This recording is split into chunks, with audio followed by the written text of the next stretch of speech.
What's worse when you're in an argument with someone you love? When you lash out in anger and say hurtful things you regret, or when you give them the silent treatment? If you've ever been given a silent cold shoulder by someone you care about, you know how painful it is. Most people don't realize this or take it seriously, but the silent treatment is actually a form of emotional abuse. And I want to talk about why. I'm sharing with you today a video from my archive where I respond to a letter from a man who struggles to hang in there during conflict and keep communication open. Maybe you relate. Today's letter is from a guy named Bob, who's 31 years old. And Bob says, "My girlfriend left me in October last year. The reason she gave was that we couldn't communicate, and she was right. Throughout our 4-year relationship, whenever I felt threatened by criticism, I became triggered and dysregulated, although I didn't recognize what was happening in those terms at the time. I would shut down and ignore my girlfriend for over 24 hours at a time. Only when I was too exhausted to be angry anymore would we make up, but I would continue to hold on to subconscious resentment. This happened on several occasions until, just as you describe in your videos, my girlfriend no longer felt comfortable to raise her concerns, and our connection withered.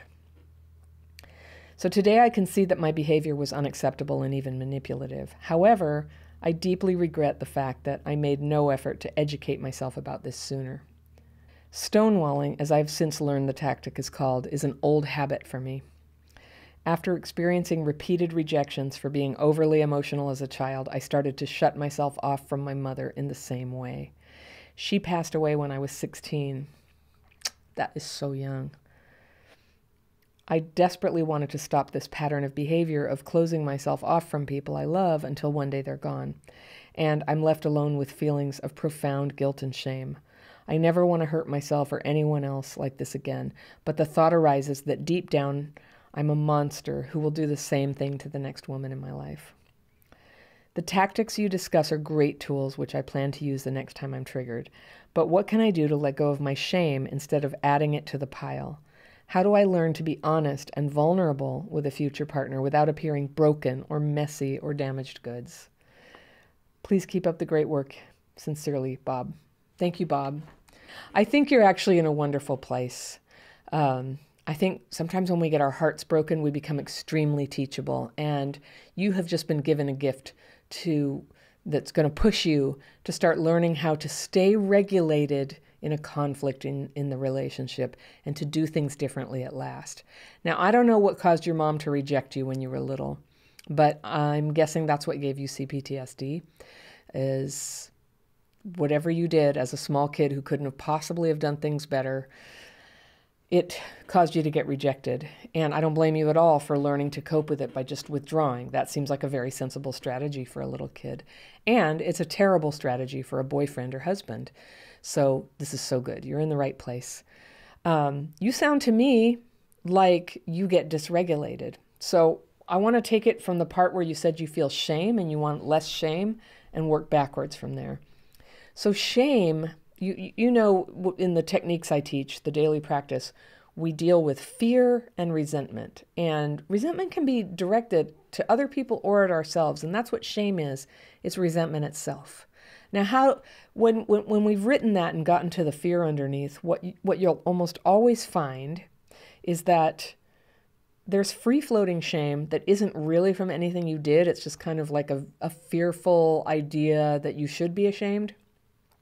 And then there's earned shame, and that is from something you did that you feel bad about. And the earned shame sort of sets the other shame on fire, and it feels like this giant, explosion of shame. But actually, it's just a couple things you did. And when you work on those, when you clear them up, you'll find that all this stuff just sort of evaporates, and it's not really a thing anymore. And that's how to reduce your overall shame. So that's how you can deal with what you're feeling about this right now. Like, oh, I screwed up and I should have done better. And you know what? I mean, everybody says this, but I'm going to tell it to you again. You couldn't have done better. You had to get your heart broken for you to take seriously that there was a better way than just going silent. And honestly, I wouldn't be surprised if going silent, it's a coping mechanism. You were probably trying to spare both of you from something worse, like a big explosion. hoping the silent treatment was somehow more innocent. And the weird thing is, the silent treatment is just as aggressive as yelling. It actually is. It really hurts people. For other people who have CPTSD, it can be crazy making when somebody won't talk to you.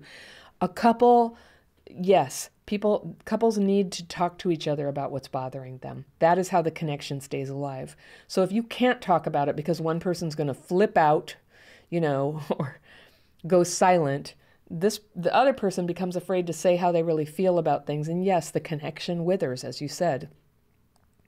So to be a good partner, we've got to be somebody you can talk to, even if the person has something critical for us.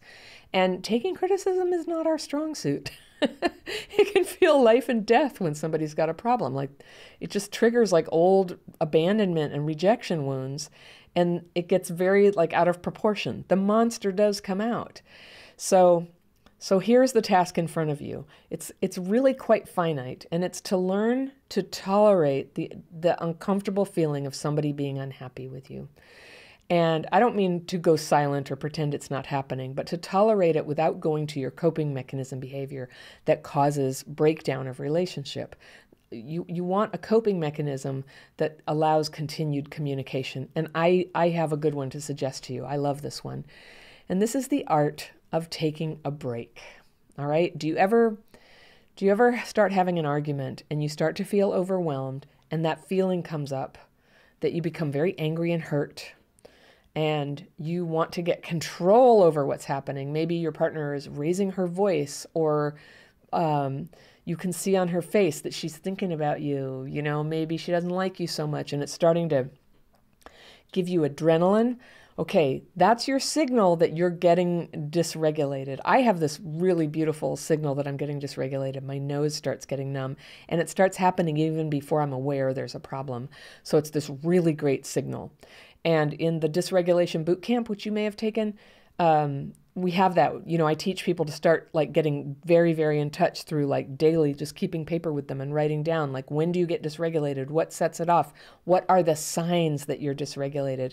Because if you know it's happening, you can take emergency measures. And you have the self-control to do that. I feel like I want to bail. I feel like I want to do this hurtful thing, but I'm going to stick around. I'm going to stick around, and I'm going to use my tools. Step 1, notice that you're dysregulated. Step 2, get yourself a little bit of pause. And usually that means taking a break. For me, 5 minutes is usually enough, actually, to calm back down. You might need half an hour. You might need even longer.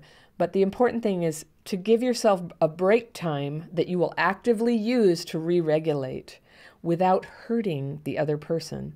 So here's how you do that. You say, I feel like I'm getting dysregulated. I worry that I'm just going to end up, acting angry and hurting your feelings, and I definitely don't want to do that. Can I have 5 minutes to just kind of pull myself together?